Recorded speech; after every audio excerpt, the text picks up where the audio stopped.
जय हिंद साथियों, मैं गजानंद वर्मा स्वागत करता हूं आपके अपने YouTube चैनल आशु जी की ट्रिक के अंदर। तो दोस्तों सभी को गुड इवनिंग, राम राम। अपना चल रहा है राजस्थान का एकीकरण। तो एकीकरण में हमने क्या क्या पढ़ लिया, कहां तक पहुंच गए। हम पहुंच गए थे तीसरे चरण के लास्ट तक, यानी 3 चरण हमने पढ़ लिए थे और आज अपना तीसरा पार्ट है एकीकरण का। और आज इस पार्ट के अंदर आपको एकीकरण पूरा करवा दिया जाएगा। तो ज़्यादा से ज़्यादा वीडियो को शेयर कर दें सभी, अभी से ज़्यादा लाइव आया करो।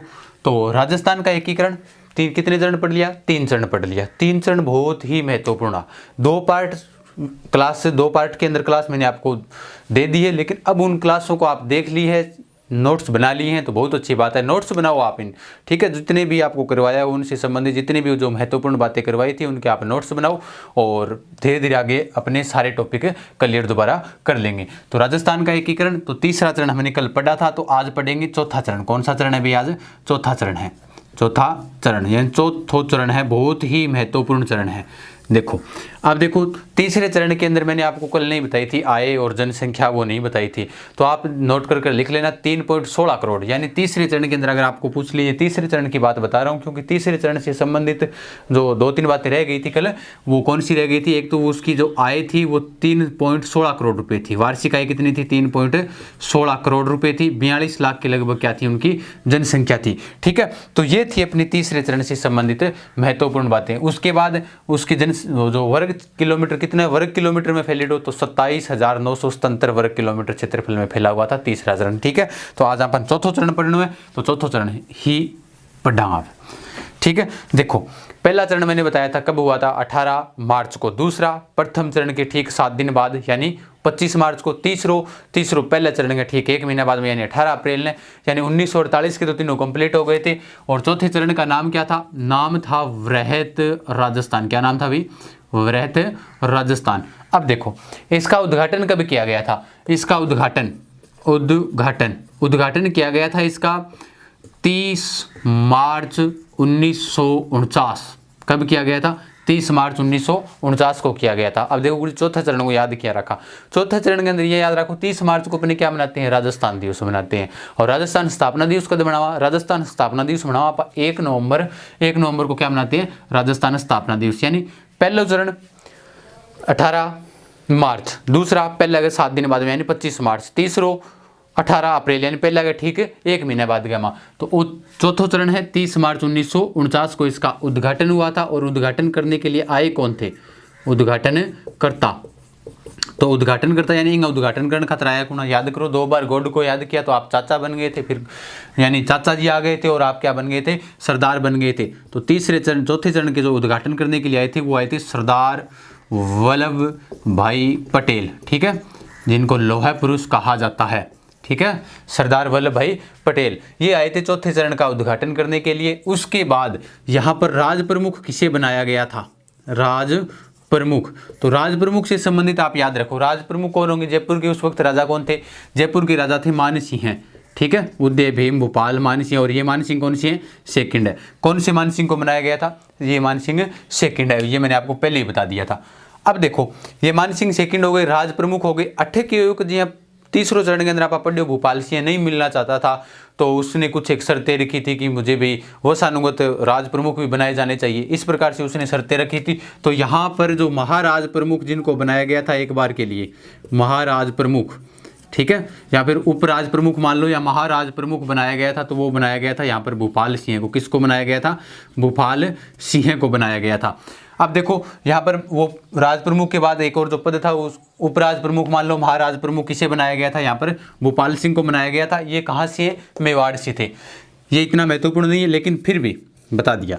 अब देखो उसके बाद उद्घाटनकर्ता राज प्रमुख अब बन गए अपने प्रधानमंत्री यानी प्राइम मिनिस्टर। तो मैंने आपको बताया था कुमावत गोकुल वर्मा किसके पास गए थे? शास्त्री के पास गए थे। और यहाँ पर जो शास्त्री होंगे वो कौन होंगे? हीरालाल शास्त्री होंगे, ठीक है। ये हो गए चौथे चरण की पहले जो शुरुआत की जो बातें थी वो है। अब देखो चौथे चरण के अंदर अपन के याद रखना, चौथा चरण बहुत ही महत्वपूर्ण है क्योंकि चौथे चरण के अंदर अपने राजस्थान की राजधानी भी बना दी जाएगी। तो सारी सिस्टम है की सारी बात पढ़ांगा, एक बार मैं ये चीज़ ने मिटा दूँ बिंग बाद में आप मैप बनाएंगे पढ़ांगा। 8 जगह थे कब काल जी कमेंट आया देखा मैं कि सर कथन वाला पार्ट लेकर आओ, कथन देखो इस प्रकार से हो जाएंगे सारे। अब कथन ही करवा देता हूँ मैं आपको। अब देखो ये है अपना चौथा चरण, और चौथा चरण जो की महत्वपूर्ण बातें हैं वह अपनी शुरुआत हो रही है, नोट करिए आपको सागे सागे। अब देखो ये है अपना राजस्थान, मान लियो ये ओ लियो बन गयो, लागेगा राजस्थान सो नहीं लगे तो कोई बात को नहीं समझा आपको, ठीक है महसूस होने रही हो, फीलिंग ले लियो आपने, सारा फीलिंग लियो सुन तरिया राजस्थान है। 8 की रियासत भी रियासत को नाम की है बीकानेर, कौन सी रियासत है बीकानेर, और बीकानेर के उस वक्त राजा थे शार्दुल सिंह, कौन थे शार्दुल सिंह, जिनके यानी शार्दुल सिंह की रियासत भी संबंधित एक बात और याद है कि पंचपन्ना इसी रियासत को कहा जाता है पंचपन्ना, ठीक है। और जब अपने किसान आंदोलन पढ़ेंगे तो शेखावाटी क्षेत्र के अंदर 5 ठिकाने थे, उनको भी पंचपन्ना कहा जाता है। शार्दुल सिंह के बताते हैं 5 पुत्र थे, जिस प्रकार से कोई लड़ाई न हो 5 पुत्रों में, तो इसने क्या किया बीकानेर रियासत को कितने भागों में बांट दिया, 5 भागों के अंदर बांट दिया, इसलिए ये रियासत क्या कहलाई थी पंचपन्ना के नाम से कहलाई थी। वैसे अपने अगर बात करें तो वही आमेर रियासत भी होगी, पृथ्वीराज कछुआ के समय 12 भागों में विभाजित हुई थी, तो जिसको कहा जाता है 12 कोटड़ी रियासत कहा जाता है। अब देखो बीकानेर होगी, बीकानेर के बाद जोधपुर रियासत है, ठीक है। जोधपुर के कौन थे उस वक्त, जोधपुर के राजा थे हनुमत सिंह, कौन थे हनुमत सिंह राजा बने थे, नए राजा बने थे हनुमत सिंह।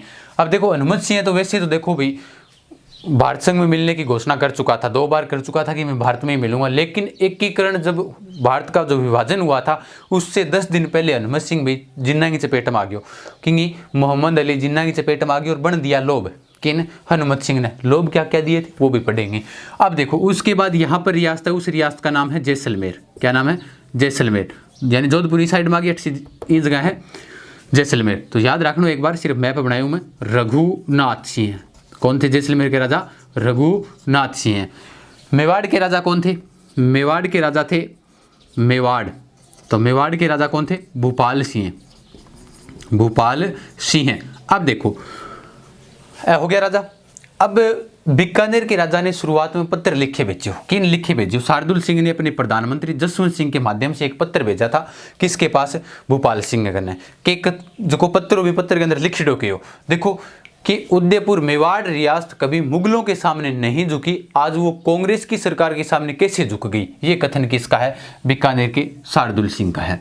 देखो कथन में लिख देता हूं यहां पर, शार्दुल सिंह का जो कथन है वो क्या है, यानी शार्दुल सिंह ने अपने प्रधानमंत्री के माध्यम से भेजा था, तो शार्दुल सिंह बीकानेर के, और इन्होंने क्या कहा था कि मेवाड़ रियासत मुगलों के सामने नहीं झुकी, मेवाड़ रियासत मुगलों के सामने नहीं झुकी, मुगलों के सामने नहीं झुकी, सामने मुगलों के सामने नहीं झुकी, वो आज कांग्रेस के सामने कैसे झुक गई, वो आज कांग्रेस के सामने कैसे झुक गई, ठीक है। वो कथन किंग है, वो है शार्दुल सिंह, ठीक है। ये कथन किसका है भाई, शार्दुल सिंह का कथन है, ठीक है। यानी क्यों का भाई मेवाड़ रियासत आज तक मुगलों के सामने कौन झुकी, तो आज मेवाड़ रियासत कांग्रेस के सामने कैसे झुक गई थी, तो भूपाल सिंह ने कहा था भाई भारत संघ की बात है ये, और जैसा मैंने किया है वैसा ही आप करो,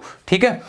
तो ये बात कही थी भूपाल सिंह ने, वापिस उस पत्र के अंदर लिख कर भेजा था कि ये झुकने वाली बात नहीं है, लेकिन अभी भारत का क्या हो रहा है, एकीकरण हो रहा है, तो एकीकरण के अंदर जैसा मैंने किया है इसका अनुसरण आपको भी करना चाहिए, आपकी रियासत को भी किसमें मिला देना चाहिए, राजस्थान जो एकीकरण हो रहा है तो राजस्थान के अंदर आपको मिलाना चाहिए। अब देखो ये हो गई, वो तो कथन किंग है, वो तो है बीकानेर के राजा शार्दुल सिंह का है। रियासतें भी बताएंगे कौन कौन सी रियासतें मिली थी, कौन सी, यानी शुरुआत में वृहत राजस्थान बनाने का जो शुरुआत की थी वो राम मनोहर लोहिया के जो समाजवादी दल के नेता थे उन्होंने एक इसकी मांग उठाई थी कि वृहत राजस्थान बनाया जाए, वो भी बताऊंगा, लेकिन यहाँ से संबंधित जो कथन है वो याद रखो। उसके बाद हनुमत सिंह है, हनुमत सिंह क्या चाहता था, अपनी रियासत को कहाँ लेकर जाना चाहता था, पाकिस्तान के अंदर लेकर जाना चाहता था, क्योंकि मोहम्मद अली जिन्ना ने इसको कहा था कि तुझे कराची रेलवे मार्ग से जोड़ दिया जाएगा, तुम्हें शस्त्र के व्यापार पर छूट दी जाएगी, बंदरगाह की सुविधा देवांगा तने, यानी इस प्रकार जोधपुर का राजा हनुमत सिंह ने लालच दिया, यानी कुछ एक जैसे आपको अनाज फ्री में उपलब्ध करवाएंगे, तो यानी जब अकाल पड़े वो तो थारी सहायता करांगा का जोधपुर साइड के अंदर, क्योंकि बरसात वर्षा कम होती है। तो इस प्रकार से उन्होंने लोभ दिए थे। फिर हनुमत सिंह ने क्या किया, भाई हनुमत सिंह ले जानी शुरू करना ताकि कट है आपकी रियासत ने ले जाना चाहो, कट है पाकिस्तान के अंदर लेके जाना चाहो। अब देखो हनुमत सिंह के कथन क्या है, हनुमत सिंह से संबंधित कथन याद रखो, ये शार्दुल सिंह का हो गया। अब मैं इसे एक बार मिटा देता हूँ, ये राजा है, इन राजाओं से संबंधित कथन है। देखो हनुमत सिंह ने रघुनाथ सिंह को पत्र लिखा था, किसको लिखा था, रघुनाथ सिंह को पत्र लिखा था। पत्र में लिख के कहो अगर मैं मेरी रियासत ने पाकिस्तान में लेके जाऊं तो तू मेरे साथ तैयार है कि, यानी अगर मैं रियासत को पाकिस्तान में मिलाना चाहता हूं तो आप क्या मेरे साथ जो सिग्नेचर के जो हस्ताक्षर करोगे विल्ले पत्र के ऊपर। तो रघुनाथ सिंह एक जवाब दियो, इन बड़ो शानदार दियो, वाह कितनो जोर को जवाब दियो रघुनाथ सिंह। देखो रघुनाथ सिंह ने कहा था कि अगर हिंदू और मुसलमानों के मध्य कोई विरोध हुआ तो मैं हिंदुओं का ही साथ दूंगा, न कि मुसलमानों का साथ दूंगा। ये बात किसने कही थी, रघुनाथ सिंह ने कही थी कि अगर हिंदू और मुसलमानों के मध्य कोई भी प्रकार का विवाद हुआ तो मैं किसका साथ दूंगा, मैं सिर्फ और सिर्फ हिंदुओं का साथ दूंगा। ये बात कही थी रघुनाथ सिंह ने। कहाँ के राजा थे, जैसलमेर के राजा थे। हनुमत सिंह ने जवाब मिल गयो। हनुमत सिंह को कथन किए हो कि अगर मैं पाकिस्तान के अंदर विल्ले पत्र के ऊपर हस्ताक्षर करूं तो रघुनाथ सिंह तू तैयार है कि, यानी मैं कर दूंगा तो तू तैयार हो जाओगे। रघुनाथ सिंह बोले ना को नहीं हुआ, 1% ही को नहीं हुआ। क्यों को नहीं हुआ, क्योंकि अगर हिंदू और मुसलमानों के मध्य कोई विवाद हुआ तो मैं सिर्फ और सिर्फ हिंदुओं के विरुद्ध कोई भी प्रकार का कदम उठाने वाला नहीं हूं। ये बात किसने कही थी, रघुनाथ सिंह ने कही थी। उसके बाद हनुमत सिंह ने भूपाल सिंह को भी पत्र लिखकर भेजा था। हनुमत सिंह ने जोधपुर अन भूपाल सिंह ने भी पत्र लिखे भेजो, बोले भाई का अगर चाहो तो आप पाकिस्तान के अंदर भी मिला सका। तो इसने भी वापस जवाबी पत्र दिया था, भूपाल सिंह ने भी अपाहिज व्यक्ति था लेकिन जवाबी पत्र बहुत शानदार दिया था इन्होंने भी। बोले अगर मैं चाहूँ था, मेरे जो पूर्वज थे अगर वो चाहते, अगर थोड़े से डगमगा जाते तो आज हैदराबाद जैसी रियासत हमारे लिए छोड़ जाते, ना तो वो डगमगाए और ना ही मैं डगमगाऊंगा। यानी कि भूपाल सिंह इन जवाब बड़ो शानदार दियो। देखो भूपाल सिंह मेवाड़ का था, सांगा जैसे प्रताप, महाराणा प्रताप जिनको बताते हैं कि अकबर ने अपना आधा जो भारत था देने के लिए स्वीकार कर दिया था, सिर्फ उसकी क्या कर ले, अधीनता स्वीकार कर ले, लेकिन महाराणा प्रताप ने उसकी अधीनता स्वीकार नहीं की। ठीक है, तो भूपाल सिंह ने भी कहा था कि भाई अगर मैं चाहूँ था, मेरा पूर्वज चाहूँ था कभी इन प्रकार की छोटी मोटी रियासत लेनी है तो हैदराबाद जड़ी जड़ी रियासत आज मार खातर छोड़ के उठ जाता, लेकिन उन्होंने भी ऐसा नहीं किया और ना ही मैं किसी के साथ ऐसा करने वाला हूँ। यानी डगमगायो को नहीं भूपाल सिंह। ये यहाँ से कुछ एक कथन है वो भी आप ध्यान रखना। ठीक है, अब मैं इसे मिटाता हूँ, अब अपने आगे की बात करते हैं। ठीक है, तो ये हो गए इनसे संबंधित जो कथन थे वो हो गए। अब पढ़ते हैं अपने इससे आगे। अब देखो जो कथन है ना, ये रियासतों से संबंधित, एकीकरण से संबंधित ही कथन है, इनको आप याद रखना। ठीक है, जैसे किसने कहा था कि अगर हिंदू और मुसलमानों के मध्य कोई प्रकार का जो विरोध हुआ तो मैं सिर्फ और सिर्फ किसकी सहायता करने वाला हूँ, हिंदुओं की सहायता करने वाला हूँ, मैं हिंदुओं के विरुद्ध कोई प्रकार का कदम उठाने वाला नहीं हूँ। तो जैसलमेर के रघुनाथ सिंह ने कहा था। ठीक है, अब देखो गुरु जी चौथो चरण को नाम आप वृहत राजस्थान रखियो। तो वृहत राजस्थान की जो मांग उठाई थी वो समाजवादी दल के नेता थे राम मनोहर लोहिया। समाजवादी दल के नेता, समाजवादी दल के नेता थे, कौन थे, दल के नेता राम मनोहर लोहिया। कौन थे भाई, राम मनोहर लोहिया थे। ठीक है, इन्होंने ये वृहत राजस्थान को बनाने की मांग की थी। किसने, राम मनोहर लोहिया ने की थी। ठीक है, दिखाई दे रहा है ना सभी को, ठीक है। तो समाजवादी दल के नेता थे राम मनोहर लोहिया, इन्होंने ये मांग उठाई थी। अब क्या हुआ देखो, वृहत राजस्थान के अंदर रियासतें कितनी मिली थी, तो रियासतों से संबंधित अगर बात करें तो कितनी रियासतें मिली थी, 4 रियासतें मिली थी। बड़ी बड़ी जो रियासतें थी वो 4 मिली थी। कौन कौन सी मिली थी, JJB। ठीक है, ठीक है, एक वो पंजाबी सिंगर कौन के उनचान करके बाल लंबा लंबा राई करें, JJB के नाम है, तो JJB ये इसकी ट्रिक हो गई। ठीक है, देखो जे से याद रखो आप जैसलमेर, कौन सी है, जैसलमेर। और उसके बाद आगे आप याद रखो, जे से याद रखो जोधपुर, कौन सी हो जाएगी, जोधपुर। और जे से याद रखो जयपुर, जयपुर।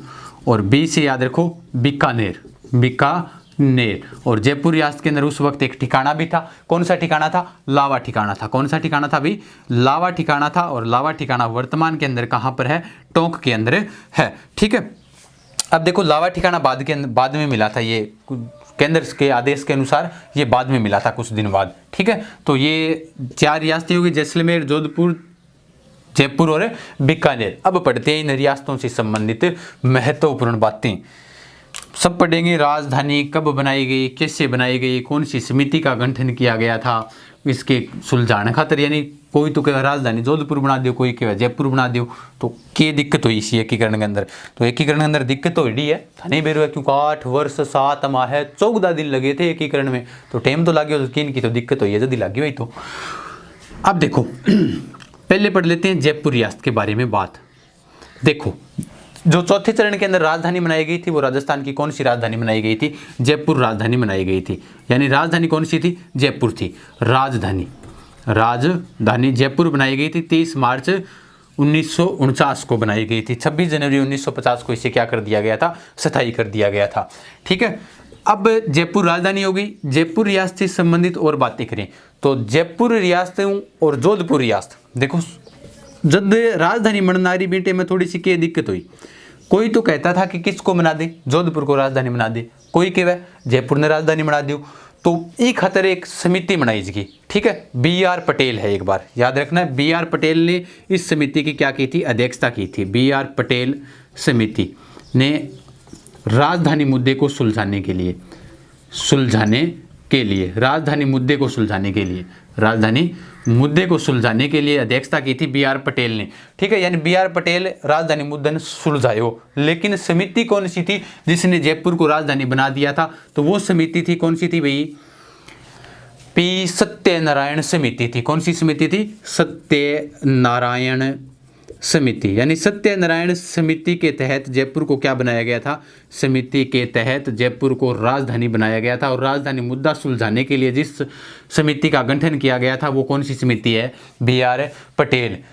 यानी BR पटेल की अध्यक्षता के अंदर क्या हुई, राजधानी मुद्दों सुलझायो, ठीक है। यानी जोधपुर को बनाना चाहते थे, लेकिन जोधपुर के अंदर पानी या फिर आदि काफ़ी चीज़ों का अभाव था, इसलिए बीच के अंदर ठीक भी है, और इसलिए इन्होंने क्या किया, जयपुर को राजधानी बना दिया। तो जोधपुर को राजधानी नहीं बनाया गया था, तो जयपुर को क्या बनाई थी, राजधानी बनाई गई थी। तो जो राजधानी BR पटेल की जो अध्यक्षता में इसका क्या हुआ था, निर्माण हुआ था। सत्यनारायण समिति की सिफारिश पर जयपुर क्या बनी थी, राजधानी बनी थी। अब देखो जयपुर रियासत है जिसने जयपुर के साथ 1942 में भारत छोड़ो आंदोलन में भाग नहीं लिया था। जयपुर रियासत ने 1942 में भारत छोड़ो आंदोलन के अंदर क्या नहीं लिया था, भाग नहीं लिया था, भारत छोड़ो आंदोलन में भाग नहीं लिया। इसके साथ एक रियासत और है, भाग नहीं लिया। बताओ जल्दी से कमेंट कर कि जयपुर रियासत के साथ कौन सी रियासत थी जिसने 1942 में भारत छोड़ो आंदोलन के अंदर भाग नहीं लिया था, बताओ जल्दी जल्दी। तो ये जयपुर रियासत हो गई, ठीक है। और जयपुर रियासत से संबंधित अगर और क्या गुरुजी और क्या बात रहेगी, देखो जयपुर रियासत ने सबसे पहले भारत संघ में मिलने की घोषणा की थी कि भारत संघ में मिलेगी। भारत संघ में मिलने की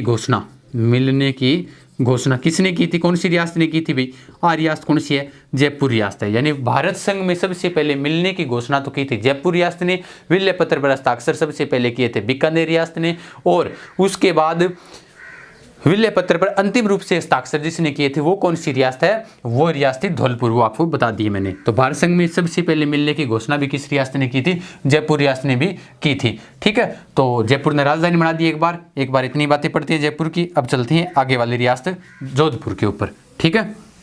तो ये हो गई जयपुर, और जयपुर से आगे चले अब जोधपुर के ऊपर। चला जोधपुर, हाँ जोधपुर और तैयार हो गए, बताओ भाई। तो अब पढ़े जोधपुर।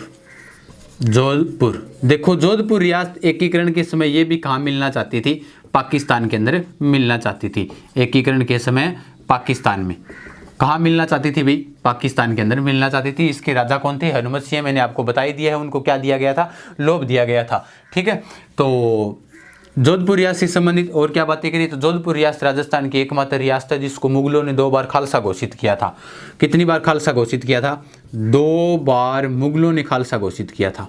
मुगलों ने इसे क्या किया था, खालसा घोषित किया था। कब किया था, खालसा घोषित किया था। देखो एक बार तो किया था प्रताप का अग्रगामी, कौन था, रावचंद्र सेन। रावचंद्र सेन की जब मृत्यु हुई थी तो अकबर ने इस रियासत को क्या कर दिया था, खालसा घोषित कर दिया था।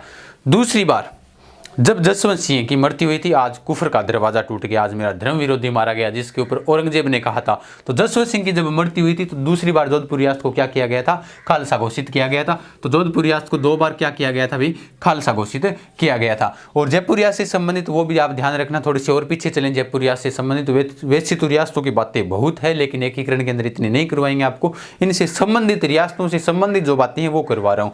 जैसे राजस्थान की प्रथम रियासत थी, 1904 के अंदर डाक टिकट जारी किया था, वो रियासत कौन सी थी, जयपुर रियासत थी। अब आप ये बताओ 1904 के अंदर जयपुर का राजा कौन था, ठीक है, जिसने नाहरगढ़ महलों का निर्माण करवाया था अपनी पांचवां रानियों के लिए, 9 जैसे 1 महलों का निर्माण करवाया था, राजा वही है, बताओ जल्दी जल्दी।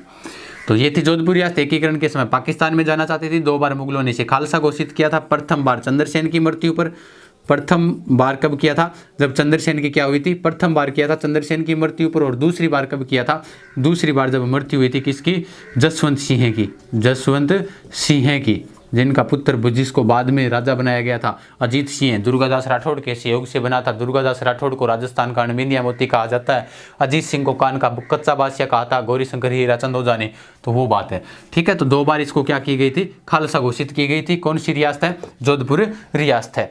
अब देखो जोधपुर हो गई, अब पढ़ा अगली रियासत, मिटाऊं को नहीं, नीचे लिखना जगह पड़ी एक बार। देखो जैसलमेर रियासत से संबंधित बातें करी, जैसलमेर, जैसलमेर। अब देखो जैसलमेर रियासत बहुत महत्वपूर्ण रियासत है, बड़ी जोर की रियासत है, बड़ा जोर का आदमी है।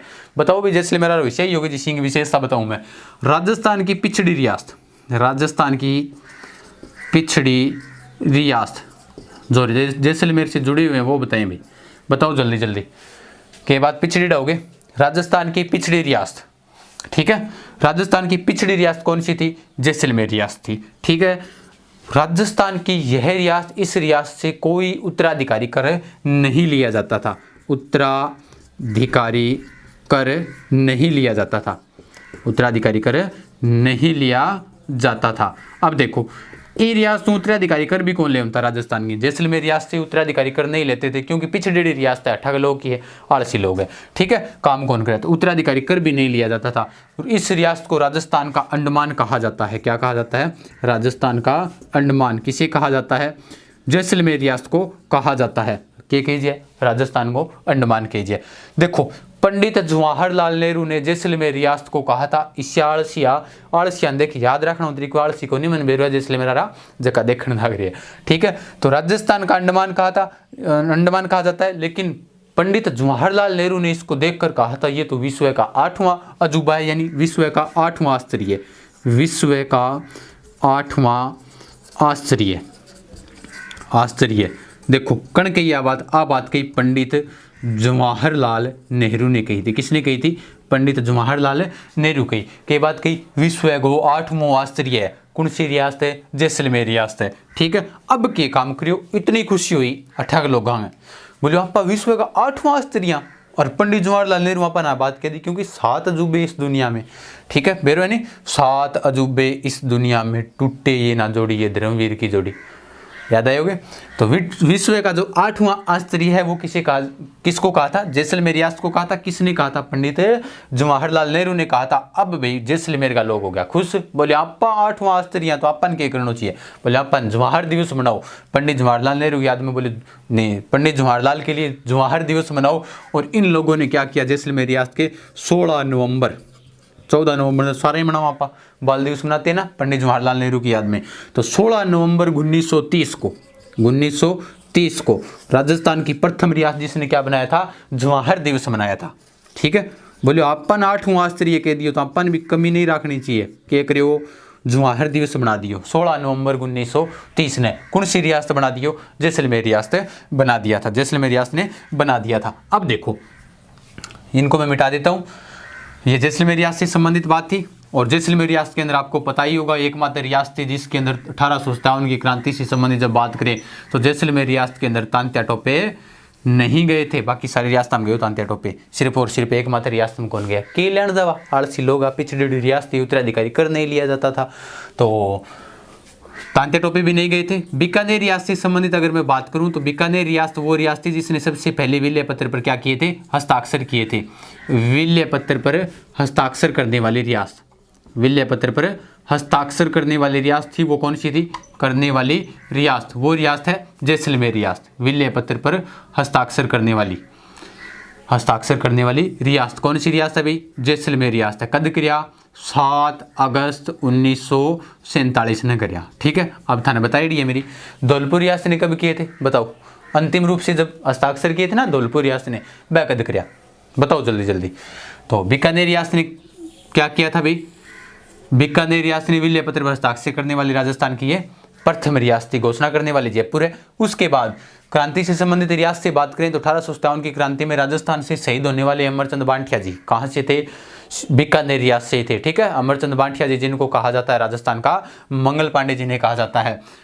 1857 की क्रांति के भामाशाह जिनको कहा जाता है, जिनको ग्वालियर के अंदर एक पेड़ के नीचे क्या दे दी गई थी? फांसी दे दी गई थी अंग्रेजों के द्वारा। तो वो भी कौन सी रियासत से हैं? बीकानेर रियासत से हैं। ठीक है, एकीकरण के समय सर्वाधिक जो धरोहर राशि थी जो जमा करवाई थी वो किस रियासत ने करवाई थी? बीकानेर रियासत ने ही करवाई थी। और उस वक्त बीकानेर के राजा कौन थे? शार्दुल सिंह। उस वक्त बीकानेर के राजा थे शार्दुल सिंह। देखो अब एक बात बता दूं थाने, कई देर होगी बताता। एक बात सुनो, आप नोट कर रहे हो इन चीज़ों को, साथ साथ में पढ़ भी रहे हो। ठीक है, तो देखो ये महत्वपूर्ण बातें हैं ना, इनको आप विशेष रूप से लिखते रहो एक एक बात। जब आप इनके नोट्स बना लोगे तब आपको एहसास होगा कि वास्तव में राजस्थान का एकीकरण हमने पढ़ा है। और मैं ये दावे के साथ कह सकता हूँ जितना करवाऊंगा मैं यही चाहता हूँ कि एक भी क्वेश्चन आपका एग्जाम इससे बाहर न जाए। ठीक है, एग्जाम के अंदर तो विशेष रूप ध्यान रखो भी बाता मुता न कम करी करो थे, सिर्फ और सिर्फ पढ़ाई पर फोकस रखो। अब इसको समझो, दोबारा इसे लिखो और इतना एकीकरण लिखोगे तो इनसे संबंधित कितनी बातें हो जाएगी, कितनी बातें याद होगी आपको, ये चीज़ नोट करो आप। और एक चीज़ ये भी नोट करो आपकी कम समय के अंदर आपको कितना मैटर मिल रहा है। इनको बाद में आप जब कॉपी के ऊपर लिखते हो पेज गिनियो सारा, और पेज गिन के देखियो दिखाना कितनों को मैटर अपन मिली हो, कितनी चीज़ अपन सीखने मिली है। तो यही तो बात मायने रखती है कि कम समय में आपको ज़्यादा करवाया जाए। ठीक है, तो राजा कौन थे? शार्दुल सिंह हैं। और शार्दुल सिंह के बताते हैं 5 पुत्र थे, वो मैंने आपको बताया ही अभी। पंचपन्ना रियासत जो थी बीकानेर रियासत, पंचपाने शेखावाटी क्षेत्र के अंदर जो ठिकाने थे उनको क्या कहा जाता था? पंचपाने कहा जाता था। जो किसान आंदोलन से संबंधित आएंगे तब उनको पढ़ेंगे। और उसके बाद 12 कोटड़ी रियासत कौन सी थी? आमेर रियासत थी। पृथ्वीराज कछवा के समय विभाजित हुई थी 12 भागों के अंदर, तो ये होगी बीकानेर रियासत। अब मैं इसे मिटा देता हूँ, मिटा दूँ। अब पढ़ांगा और बात।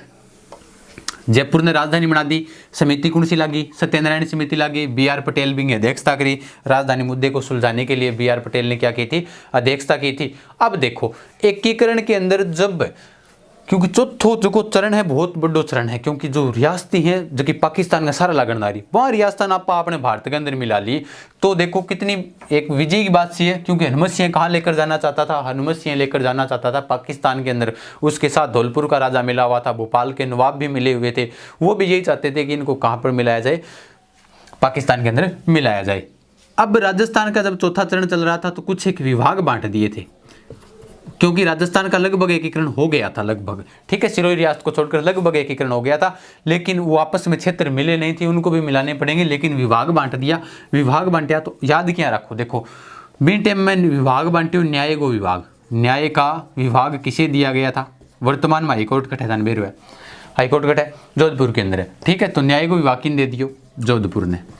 ठीक है, शिक्षा का विभाग, शिक्षा का विभाग, देखो शिक्षा का विभाग जब मैं बात करता हूँ क्लास के अंदर, ठीक है, ये ऑनलाइन ऑफलाइन क्लास के अंदर जब मैं बात करता हूँ, जैसे मैं हनुमानगढ़ डिस्ट्रिक्ट से हूँ और काफ़ी विद्यार्थी पूछ भी रहे थे कि सर आप कहाँ से हो, तो मैं बता देता हूँ गांव कणाऊ है, तहसील भादरा, जिला हनुमानगढ़ से हूँ मैं। ठीक है, तो शिक्षा का विभाग से संबंधित बात करें तो हमारे जो यूनिवर्सिटी लगती है MGSU महाराजा गंगा सिंह यूनिवर्सिटी लगती है। तो महाराजा गंगा सिंह यूनिवर्सिटी कट है भाई बीकानेर के अंदर है। ठीक है, आप शिक्षा कौन सी ग्रहण करना आ रहा? बीकानेर ग्रहण आ गया। ठीक है, तो शिक्षा का विभाग किसे दिया गया था? बीकानेर को दिया था। कुछ एक विद्यार्थी क्या करते हैं? कोटा को कर देते हैं, क्योंकि कोटा शिक्षा नगरी के नाम से जानी जाती है। उसके बाद ये तो चौथा चरण की होगी। उदयपुर रियासत ने भी कुछ ना कुछ भाग देना पड़ेगा। तो देखो याद करो, जावर की खान राणा लाखा के समय निकली थी, उदयपुर के अंदर निकली थी। तो खान खनिज का विभाग किसे दिया गया था? खनिज का विभाग दिया गया था उदयपुर रियासत को। किसे दिया गया था भाई? उदयपुर रियासत को। खनिज का विभाग किसे दिया गया था? उदयपुर रियासत को। उसके बाद दूसरे चरण की भी एक रियासत तक लियो, उठा लियो। तो फिर दूसरे चरण की एक रियासत उठा लो, वन का विभाग। वन का विभाग, वन के अक्षरांग में भी 2 अक्षरांग है, तो 2 अक्षरांग कौन है, कोटा है। तो वन का विभाग किसे दिया गया था, कोटा को दिया गया था। अब बन गई कौन सी रियासत, प्रथम चरण की एक रियासत और लेनी पड़ेगी। तो देखो कृषि का विभाग किसे दिया गया था उस वक्त, कृषि का विभाग, कृषि का विभाग किसे दिया गया था, तो कृषि का विभाग दिया गया था, मैंने आपको बताया था ना, याद करने का तरीका बताऊंगा अब। तो कृषि का विभाग था, मैं उसको आपको याद करने का तरीका बता रहा हूँ। खरीदे यहाँ सोच लियो गुरुजी मैं जाट हाँ मैं खेती थोड़ी करा, ठीक है। तो कृषि का विभाग ये मान लियो, कृषि जाट रियासत कौन सी थी, भरतपुर थी। तो कृषि का विभाग किसे दिया गया था, भरतपुर को दिया गया था। किसे दिया गया था भाई, भरतपुर को दिया गया था। ये कुछ एक विभाग दिए गए थे। कौन से चरण की बात है, ये चौथे चरण की बात है। इस प्रकार से अपना ये चौथा चरण समाप्त हो गया था। उससे संबंधित देखो मैंने बताई दिया आपको, महाराज प्रमुख किसको बनाया गया, भोपाल सिंह को बनाया गया। उपराज प्रमुख भीम सिंह थे, राज प्रमुख मान सिंह बनाए गए थे, प्रधानमंत्री हीरालाल शास्त्री बने थे। जिन रियासतों से संबंधित जो महत्वपूर्ण बातें हैं वो सारी की सारी आपको बता दी गई है। तो ये न्याय का विभाग, शिक्षा का विभाग बीकानेर है, और खनिज का विभाग उदयपुर है, वन का विभाग कोटा है, और कृषि का विभाग भरतपुर था। तो बीकानेर, बीकानेर का क्या प्रसिद्ध है, भुजिया प्रसिद्ध है। किंग इसमें प्रसिद्ध होया बताओ जल्दी जल्दी। अब देखो अब पढ़ेंगे पांचवा चरण, ठीक है। देखो इसके अंदर कृष्णामाचार्य नाम के भी व्यक्ति थे, उन्होंने भी आपकी राय दी साराट है। बोले कृष्णामाचार्य नाम के जो व्यक्ति थे उन्होंने कहा था कि इसको राजस्थान को 3 इकाई में बांट लो, यानी जो वृहत राजस्थान के अंदर जो है जैसलमेर जोधपुर उनको वृहत राजस्थान में शामिल कर लो। जो प्रथम इकाई के अंदर जो रियासतें उत्तर प्रदेश के अंदर मिलना चाहती है उनको उत्तर प्रदेश में जाने दो। जयपुर रियासत है, अलवर जो भरतपुर रियासत है नहीं अलवर रियासत है, इनको क्या किया जाए, इनकी एक अलग से इकाई बना लो, लेकिन ऐसा नहीं हुआ। तो ये चौथा चरण हो गया अपना कंप्लीट। अब पढ़ेंगे अपने पांचवा चरण, ठीक है। पांचवा चरण देखो, तो पांचवा चरण नाम क्या था पांचवें चरण का, पांचवें चरण का नाम था संयुक्त वृहत राजस्थान। क्या नाम था, संयुक्त वृहत राजस्थान। क्या नाम था भाई, संयुक्त वृहत राजस्थान, क्योंकि साथ में मिल गया था ना संयुक्त वृहत राजस्थान। तो मत्स्य संघ कौन को क्या क्या मिला था, देखो मत्स्य संघ प्लस में कौन मिल गया था, वृहत राजस्थान मिल गया था। उससे संबंधित देखो जब उदयपुर रियासत मिली थी तब एक हीरालाल जी शास्त्री ने एक बात कही थी कि हीरालाल शास्त्री ने पटेल जी को पत्र लिखकर भेजा था कि जब उदयपुर रियासत राजस्थान के अंदर मिल चुकी है तो अब सिरोही रियासत का एकीकरण का विलय भी जल्दी राजस्थान में हो जाएगा। और सिरोही रियासत से किसका संबंध है, गोकुल भाई भट्ट का है। तो अवश्य ही सिरोही रियासत है वो कहाँ पर मिलेगी, राजस्थान के अंदर मिल जाएगी। तो पांचवें चरण के अंदर मत्स्य संघ और वृहत राजस्थान आपस में मिल गए थे। इसका उद्घाटन कब किया गया था, इसका उद्घाटन किया गया था, देखो पांचवें चरण पढ़ानी तो 5, ठीक है। पांचवें चरण पढ़ने आ रहा मैं क्या बतायो 3 48 2 49, तो वो भी पांचों भी कौन सा में होगा 49 में, लेकिन 15 में ही है ये, ठीक है। 15/5/1949 यानी 15/5/1949 में ही चल रहा है, ठीक है। तो उद्घाटन 15 मई 1949 को हुआ था, किस जो पांचवें चरण का उद्घाटन हुआ था। अब देखो मत्स्य संघ और वृहत राजस्थान मिलाया गया था, किस सिफारिश पर मिलाया गया था, कौन सी समिति बनी थी। जयपुर राजधानी बनाने के लिए हमने पंडित जो पी सत्यनारायण समिति बनाई थी, और यहाँ पर इसको जो मत्स्य संघ और वृहत राजस्थान है इन मिलान खतरा पर एक समिति बनाओ। अभी समिति का नाम है, क्या नाम है अभी समिति को, शंकर देव राय समिति। क्या नाम है अभी, शंकर देव राय समिति। और जिसने चरण जो पहले वाले नहीं देखे हैं प्रथम और दूसरा, उसके अंदर मैंने सारी बातें बताई थी कि जो रियासतें नहीं मिलना चाहती थी, भाषा के आधार पर यूपी में जाना चाहती थी, उनके लिए भी एक समिति का गठन किया गया था। तो वहाँ की राय जानी थी, तो वह चीज़ यहाँ पर करवाई था ना। 8 कौन बताऊँगा मैं, वो भी क्लास देखो क्योंकि बार बार रिपीट होना रही। तीसरो चरण आप एकीकरण को चलन आ, तीसरो पार्ट चलन आ रही है एकीकरण को, तो वो भी आप क्लास से देख लेना, वहाँ पर मैंने सारी बातें बताई है। तो समिति थी कौन सी थी जो समिति थी ना, उस समिति का नाम था शंकर देव राय समिति। अब फास्ट तो घणो ही पढ़ाना आ रही हूँ, और शेर ने एक रूपा थारी कमी है क्योंकि जो ज़्यादा से ज़्यादा लाइव आजकल जुड़ नहीं रहे हैं विद्यार्थी, तो कुछ न कुछ हौसला हमारा भी कमज़ोर हो जाता है। बहुत फास्ट पढ़ा रहा हूँ, कम समय में ज़्यादा मैटर दे रहे हैं, ठीक है। तो आप वीडियो को ज़्यादा से ज़्यादा शेयर किया करो इस क्लास को, ताकि ज़्यादा से ज़्यादा लाइव आए, सभी को पता तो चले कि एकीकरण चल रहा है राजस्थान का। और सभी विद्यार्थी कमेंट कर जरूर बताएंगे कि अपना एकीकरण कहाँ कहाँ तक पहुँच गया है राजस्थान में, कि जो 33 जिले हैं क्या 33 जिलों में पहुँच गया अपना एकीकरण। सभी कमेंट करना भी जिस जिले से हो आप। तो शंकर देव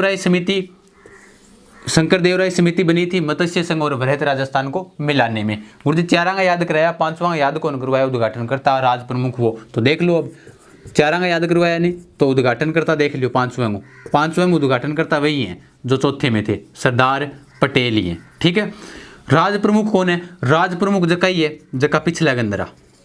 ठीक है, कौन है भाई? मानसिंह सेकंड, जिनकी पत्नी थी गायत्री देवी। ठीक है, बताओ गायत्री देवी कौन सी पार्टी से सर्वाधिक वोटों से जीती थी? बताओ जल्दी जल्दी। तो राज प्रमुख हो गए मानसिंह, वही है चौथे वाले ही। महाराज प्रमुख कौन हो गए? भूपाल सिंह हैं। महाराज प्रमुख कौन हो गए? भूपाल सिंह हैं। ये भूपाल सिंह हो गए उदयपुर वाले। ठीक है, और प्राचीन रियासत थी मेवाड़, इसलिए इनका सम्मान भी रखा गया था, इसलिए इन्होंने जो शर्तें रखी थी उनको माना भी गया था। तो महाराज प्रमुख हो गए भूपाल सिंह। उसके बाद कौन बन गए भाई? प्रधानमंत्री बन गए। क्या प्रधानमंत्री आ गए? हीरालाल शास्त्री, जो चौथे चरण के अंदर थे। तो हीरालाल शास्त्री यहाँ पर क्या बन गए थे?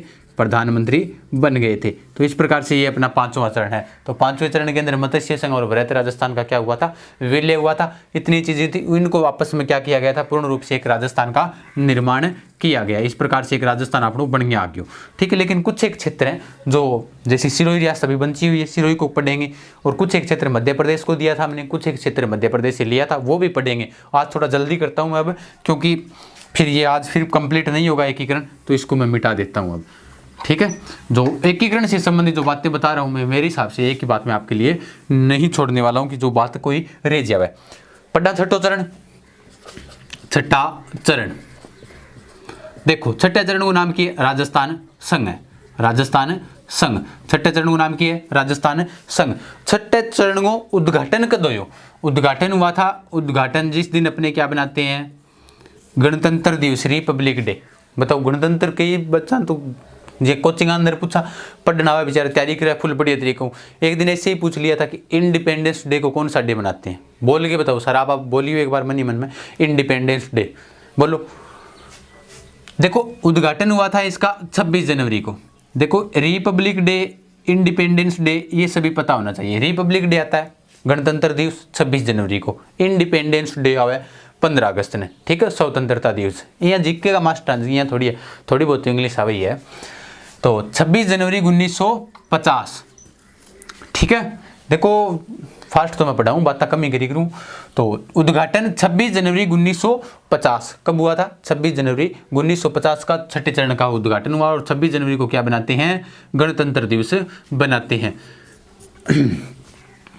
सुनाओ भी एक बार सारे जहां से अच्छा हिंदुस्तान हमारा। बताओ सारे सुनाओ, कमेंट कर सुना दो, गीत लिख के सुना दो।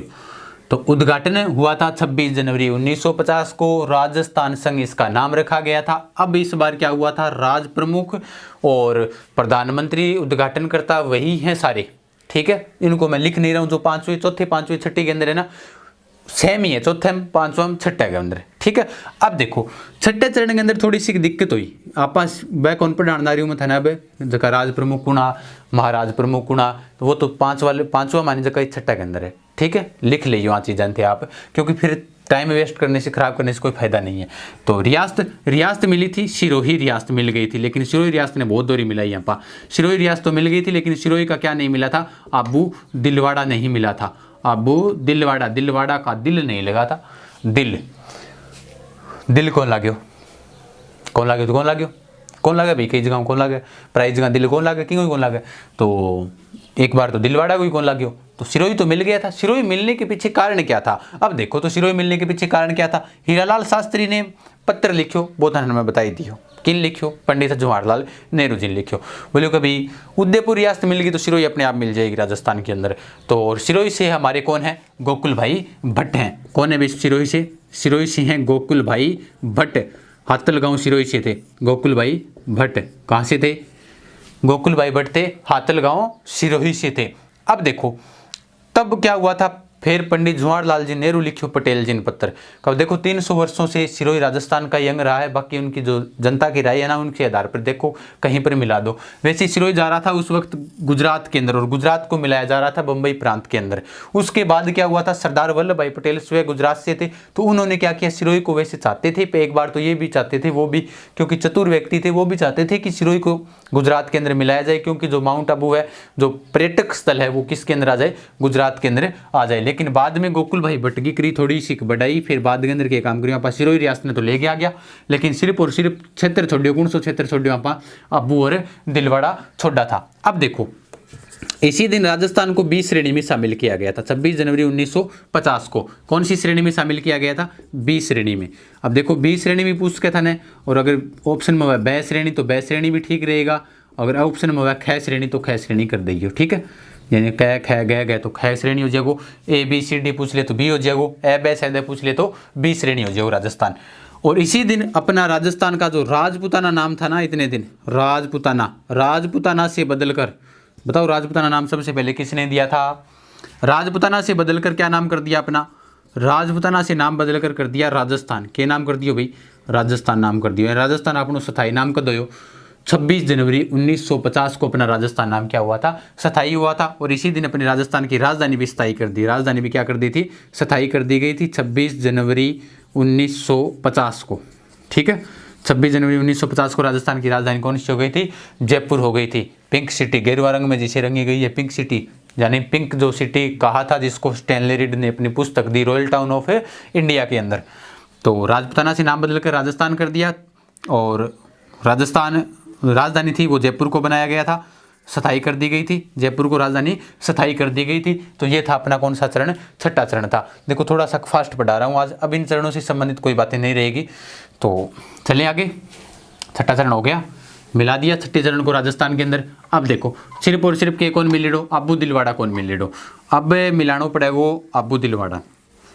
अब भाई दिल तो लगाना ही पड़ेगो, क्या लागो जी, लगाना तो पड़ेगो। पढ़ाई के अंदर दिल लगा लियो कामयाब हो जाएगा, बाकी जगह दिल लगाना फायदो को नहीं, ठीक है। अब पढ़ेंगे सातवां चरण। कौन सा चरण है भाई? सातवां चरण। सारा नहीं कहूँ, पढ़ाई के अंदर लगाओ आप अपना दिमाग और दिल, पढ़ाई के अंदर लगाओ तो अपने आप कामयाब हो जाओगे। फिर जी कर पढ़ लगाइयो दिल ने जी। सातवां चरण का कोई उद्घाटन नहीं हुआ था, एक प्रकार से वर्तमान स्वरूप आया था अपना 1 नवंबर 1956 को आया था। कब आया था? 1 नवंबर 1956 में अपनो राजस्थान होके आ गयो, वर्तमान स्वरूप आ गयो। अब देखो सातवें चरण में वर्तमान राजस्थान नाम क्या हो गया? वर्तमान राजस्थान। अब सातवें चरण से संबंधित कुछ एक बात है वो पढ़ लेते हैं। क्षेत्र कौन सा कौन मिला? अब्बू दिलवाड़ा कौन मिलीडो? नहीं कौन मिलीडो? तो अब देखो रियासत मान लो या क्षेत्र मान लो, कौन कौन से क्षेत्र मिले थे? तो क्षेत्र देखो, रियासत तो सिरोही आ गई थी, अब्बू दिलवाड़ा मिल गया था। अब क्या दिल लाग गयो, अब्बू दिलवाड़ा मिल गयो, ठीक है। यानी अब्बू दिलवाड़ा राजस्थान के अंदर मिल गया था। इसके साथ याद रखना है अभी तक हमने क्या पढ़े हैं? 19 रियासतें, 3 ठिकाने, केंद्र शासित प्रदेश तो बाकी है, जिसके अंदर 1952 के अंदर हरिबाबू उपाध्याय ने अपना अलग से विधानसभा स्थापित कर रखी थी। तो उसको क्या किया गया था? अजमेर मेरवाड़ा केंद्र शासित प्रदेश को शामिल कर लिया गया था। कौन सी चरण में? सातवें चरण में। अजमेर मेरवाड़ा केंद्र शासित प्रदेश, अजमेर मेरवाड़ा केंद्र शासित प्रदेश, इन भी आप कर लियो, शामिल कर लियो। कौन से चरण के अंदर? सातवें चरण के अंदर। और इसी दिन अजमेर को 26वां जिला बनाया गया था राजस्थान का। कौन सा जिला बनाया गया था? 26वां जिला बनाया गया था। अब देखो 2 क्षेत्र और याद रखना पड़ेगा। अब्बू दिलवाड़ा मिल गयो 7वें चरण में, अजमेर मेरवाड़ा मिल गयो, केंद्र शासित प्रदेश हो जो वो मिल गयो अजमेर मेरवाड़ा। अब एक चीज और याद रखो, सुनेल टप्पा राजस्थान में मिलाया गया था। सुनेल टप्पा कठे मिलाइज गयो? कोटा जिला के अंदर मिलाइज गयो। लियो कठू वो सुनेल टप्पा को लिया था हमने मध्य प्रदेश के मंदसौर जिले से। कहाँ से लिया था? मध्य प्रदेश से लिया था, मध्य प्रदेश से लिया था। कौन सो क्षेत्र भाई? सुनेल टप्पा क्षेत्र, याद रखियो, ये बाकी याद करा दूंगा। सुनेल टप्पा कोटा में मिलाया गया था। माइनस में एक क्षेत्र हो गया सरोज क्षेत्र। कौन सा क्षेत्र हो गया था? सरोज क्षेत्र। वो क्षेत्र झालावाड़ को, कठे को? झालावाड़ का था, झालावाड़ का।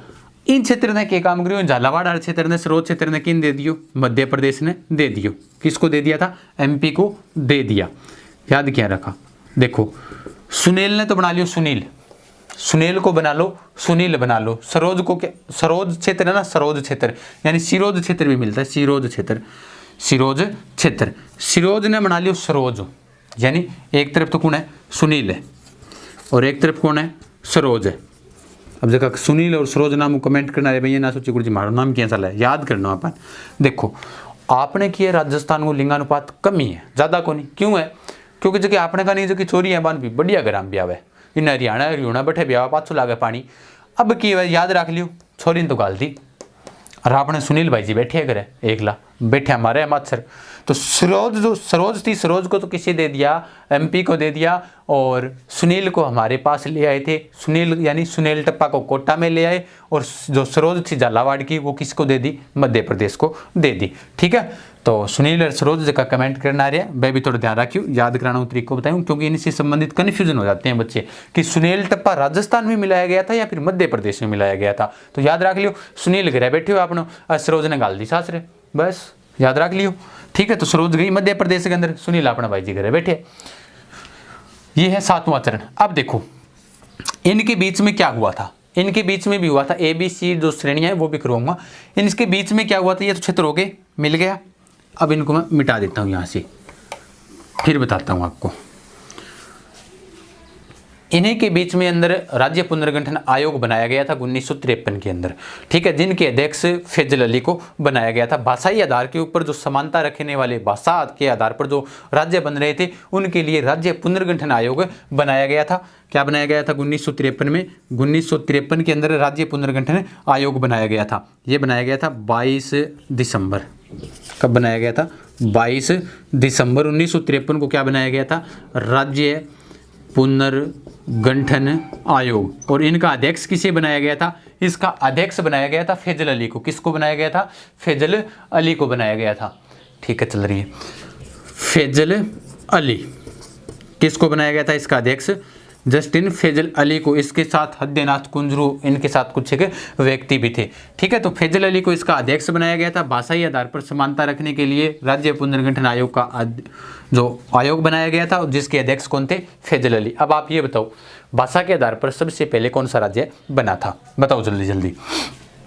ये हो गया। अब देखो उस वक्त जब ये एकीकरण हो रहा था, यानी 1 नवंबर 1956 को वर्तमान स्वरूप आ गया था अपने राजस्थान का। उसके बाद की बात करूं तो उसके बाद देखो कि ये राज्य पुनर्गठन आयोग हो गया। तो एकीकरण होने के बाद भारत के अंदर कुल कितनी श्रेणियां थी, वो श्रेणियां देख लो। 4 प्रकार की श्रेणियां थी, 4 श्रेणी। गुरुजी मैं तो 3 ही पढ़ी, चौथी थे कठू लिया। देखो चौथी बताऊंगा थाने। एक तो हो गई A श्रेणी, एक हो गई B श्रेणी, एक हो गई C श्रेणी, एक हो गई D श्रेणी। A श्रेणी के अंदर उस वक्त 10 राज्य थे। ये राज्य बता रहा हूँ, 10 राज्य थे। कितने राज्य थे, 10 राज्य थे। B श्रेणी के अंदर 8 राज्य थे। B श्रेणी के अंदर 8 राज्य थे। C श्रेणी के अंदर फिर 10 राज्य थे। C श्रेणी के अंदर कितने राज्य थे, C श्रेणी के अंदर 10 राज्य थे, 10 राज्य। और गुरुजी एक श्रेणी D श्रेणी, यानी जो D श्रेणी है, इस श्रेणी के अंदर एक क्षेत्र था जिसको उपनिवेश रखा गया था। कमेंट करके बताओ वो कौन सा क्षेत्र था जिसके ऊपर स्वतंत्र उपनिवेश रखा गया था, जिसे उपनिवेश रखा गया था, वो D श्रेणी के अंदर आता था। यानी 10 राज्य A श्रेणी का, B श्रेणी के अंदर 8 राज्य, C श्रेणी के अंदर 10 राज्य। A, B, C जो 3 श्रेणियां पड़ी है वो क्या है, देखो A श्रेणी के ऊपर पूर्ण रूप से ब्रिटिश शासन का अधिकार था। ठीक है, जैसे बम्बई है, जो मद्रास थी, इनके ऊपर क्या था, पूर्ण रूप से ब्रिटिश शासन का अधिकार था। वो तो थी A श्रेणी। B श्रेणी कौन सी थी, B श्रेणी थी जिसके अंदर छोटी छोटी रियासतों से मिलकर बनी थी। जैसे राजस्थान था, पंजाब के अंदर अंतर्गत आती थी, यानी पंजाब भी था इसके अंतर्गत। तो B श्रेणी के अंदर छोटी छोटी रियासतों से मिलकर जो संघ बने हुए थे वो B श्रेणी के अंदर आते थे। C श्रेणी का मुख्य होता था चीफ कमिश्नर। कौन होता था, चीफ कमिश्नर। जैसे C श्रेणी के अंतर्गत आते थे अपने अजमेर मेरवाड़ा केंद्र शासित जो प्रदेश था वो। ठीक है, ये C श्रेणी के अंतर्गत आते थे। तो जिस चीफ कमिश्नर का क्या होता था, जिसके ऊपर अधिकार होता था। ये A, B, C 3 श्रेणियां हैं। A श्रेणी के अंदर पूर्ण रूप से ब्रिटिश शासन का अधिकार, B श्रेणी के अंदर छोटी छोटी रियासतों से मिलकर बना संघ, C श्रेणी के अंदर चीफ कमिश्नर का अधिकार था। हो गई। अब देखो अपना जो केंद्र शासित प्रदेश था, एक केंद्र शासित प्रदेश कौन सो गुरुजी, अजमेर मेरवाड़ा। कौन से चरण में मिलियो, पीछे एग्जाम में भी पूछो अभी। ठीक है, जो लाइब्रेरियन का एग्जाम हुआ था ना, शायद वो रद्द कर दिया गया है। उसके अंदर अजमेर, उसको पूछा था कि अजमेर का विलय राजस्थान में कब हुआ था, तो अजमेर का विलय राजस्थान में हुआ था 1956 के अंदर हुआ था। कब हुआ था भाई, 1956 के अंदर हुआ था। 1956 के अंदर इसका विलय हो गया था। इसकी विधानसभा थी वो अलग से थी। जो अजमेर मेरवाड़ा जो केंद्र शासित प्रदेश था उसकी विधानसभा अलग से थी, जिसका नाम धारा सभा था। क्या नाम था, धारा सभा। जिसके अंदर कितने सदस्य थे, 30 सदस्य थे। कितने सदस्य थे, 30 सदस्य थे। 1952 में जब आम चुनाव हुए थे तो इनके जो एकमात्र मुख्यमंत्री बने थे वो कौन बने थे? हरिभाऊ उपाध्याय। हरिभाऊ उपाध्याय इसके क्या बने थे? मुख्यमंत्री बने थे। मुख्यमंत्री कौन से बात करना रहे आप? अजमेर मेरवाड़ा केंद्र शासित प्रदेश की बात करना रहा, यानी विधानसभा अलग से थी जिसका नाम धारासभा, 30 सदस्य थे। हरिभाऊ उपाध्याय इनके क्या बने थे? एकमात्र मुख्यमंत्री बने थे। अब देखो ये बातें हो गई। अब क्या हुआ था? 7वें चरण के अंदर जो राज प्रमुख और राज्यपाल के पद थे उनको क्या कर दिया गया था? समाप्त कर दिया गया था। देखो राज प्रमुख और राज्यपाल के नहीं, राज प्रमुख व प्रधानमंत्री के, राज प्रमुख व प्रधानमंत्री के जो पद थे उनको समाप्त कर दिया गया था। 7वें संविधान संशोधन 1956 के अंतर्गत इन्हें समाप्त किया गया था। राज प्रमुख की जगह नयो पद सृजन करियो, कौन सो पद? राज्यपाल पद सृजन किया था। प्रधानमंत्री की जगह लेकर आए थे नया पद, कौन सा लेकर आए थे? मुख्यमंत्री। अब देखो राज प्रमुख राज्यपाल आ गया, प्रधानमंत्री की जगह कौन आ गया? मुख्यमंत्री आ गया। कौन सी संविधान संशोधन की बात है ये? 7वें संविधान संशोधन की बात है। 7वें संविधान संशोधन कब हुआ था? 1956 के अंदर हुआ था। कब हुआ था भाई? 1956 के अंदर हुआ था। और इसी के अंदर ABC जो श्रेणियां थी उनको समाप्त कर दी गई थी। तो 7वें संविधान संशोधन के अंतर्गत राज प्रमुख की जगह राज्यपाल आ गई और प्रधानमंत्री की जगह कौन आ गया था? मुख्यमंत्री जी आ गए थे। प्रथम राज्यपाल कौन बने थे? गुरुमुख निहाल सिंह। गुरुमुख निहाल सिंह। और प्रथम जो मुख्यमंत्री बने, वैसे देखो निर्वाचित मुख्यमंत्री, मनोनीत मुख्यमंत्री, कमेंट करके बताओ जल्दी से, बताओ कौन है? मनोनीत मुख्यमंत्री और निर्वाचित मुख्यमंत्री। लेकिन जब 1956 के अंदर जो मुख्यमंत्री बने थे वो कौन बने थे? सुखाड़िया जी। कौन बने थे? सुखाड़िया। क्या नाम है इनका पूरा? वो सुखाड़िया जी है ना, सुखाड़िया इनका पूरा नाम, मैं थोड़ा सा भूल गया। सुखाड़िया जिनको कहा जाता है आधुनिक राजस्थान का निर्माता कहा जाता है, मोहनलाल सुखाड़िया, ये बने थे मुख्यमंत्री। तो मोहनलाल सुखाड़िया को क्या कहा जाता है? आधुनिक राजस्थान का निर्माता कहा जाता है। जैसे महाराजा गंगा सिंह को आधुनिक भारत का निर्माता भी कहा जाता है। ठीक है, तो गुरुमुख निहाल सिंह राज्यपाल बन गए थे और मुख्यमंत्री कौन बन गए थे? मोहनलाल सुखाड़िया बन गए थे। ये बातें हो गई कंप्लीट। अब देखो जो प्रीवी पर्स दिया जाता था, यानी जो कि शर्ता रखी बोली भाई जो कि रियासत है बड़ी रियासत बाने प्रीवी पर्स दिया जाए, यानी जो रिपीएस वार्षिक भत्तो दे दिया गया। तो वो कौन से जो वार्षिक भत्ता दिया जाता था प्रीवी पर्स, जो वहाँ यहाँ के राजाओं को, किसी को 17 लाख, किसी को 16 लाख, किसी को 19 लाख, इस प्रकार से जो भत्ते दिए जाते थे वो चौथी पंचवर्षीय योजना में क्या कर दिए गए थे? बंद कर दिए गए थे। कौन सी पंचवर्षीय योजना में? चौथी पंचवर्षीय योजना में। चौथी पंचवर्षीय योजना में क्या कर दिया? जो प्रीवी पर्स थे ना, प्रीवी पर्स, उनको क्या कर दिया गया था? वार्षिक भत्तों को बंद कर दिया गया था। प्रीवी पर्स को कर दिया था बंद। यानी चौथी पंचवर्षीय योजना के दौरान जो प्रीवी पर्स थे उनको क्या कर दिया गया था? बंद कर दिया गया था। अब देखो अपने राजस्थान के 7 चरणों में निर्माण हो गया था। 7 चरणों में टेम तो घणो ही लगी, 8 वर्ष 7 माह 14 दिन लगे थे। अब इनसे संबंधित याद क्या रखना है? आप जी पहले दूसरे तीसरे चरण की आय क्षेत्रफल वो पढ़ कर आए थे, तो ठीक उसी प्रकार से अगर आपको पूछ ले कि 7 चरणों की जो आय थी, ठीक है, या फिर क्षेत्रफल था वो कितना था उस वक्त, तो उस वक्त जो 7 चरणों का क्षेत्रफल था वो था 1,27,427 वर्ग किलोमीटर। कितना था? 1,27,427 वर्ग किलोमीटर था उस वक्त क्षेत्रफल था। लगभग 1.53 करोड़ क्या थी? आबादी थी। 1.53 करोड़ क्या थी? आबादी थी। 1.53 करोड़ आबादी थी। और वार्षिक आय थी उस वक्त 18 करोड़। वार्षिक आय 18 करोड़ अब पूरे राजस्थान की, ठीक है जी। पर पहले दूसरो तीसरो चरण पहले की 184 लाख थी, उसी प्रकार से दूसरे की 200 करोड़ थी, तीसरे की 3.16 करोड़ थी, उसी प्रकार से 3.16 यानी 3,016 करोड़ रुपए थी तीसरे चरण की। तो 1,27,427 वर्ग किलोमीटर उस वक्त वर्ग मील क्षेत्रफल था। 1.53 करोड़ उस वक्त आबादी थी जब राजस्थान का एकीकरण हुआ था। और उस वक्त वार्षिक आय कितनी थी? 18 करोड़ इनकी क्या थी? वार्षिक आय थी। तो ये थी राजस्थान से संबंधित बातें। तो इस प्रकार से ये राजस्थान का पूर्ण रूप से क्या हो गया था, एकीकरण हो गया था। तो ये 7 चरण थे, बहुत ही महत्वपूर्ण। जो लास्ट वाली बातें और शुरुआत वाली बातें, रियासतों की जो बातें थी वो बहुत ही महत्वपूर्ण बातें थी, शायद आपने नोट कर ली होगी और अच्छी तरह से समझ में भी आ गई होगी।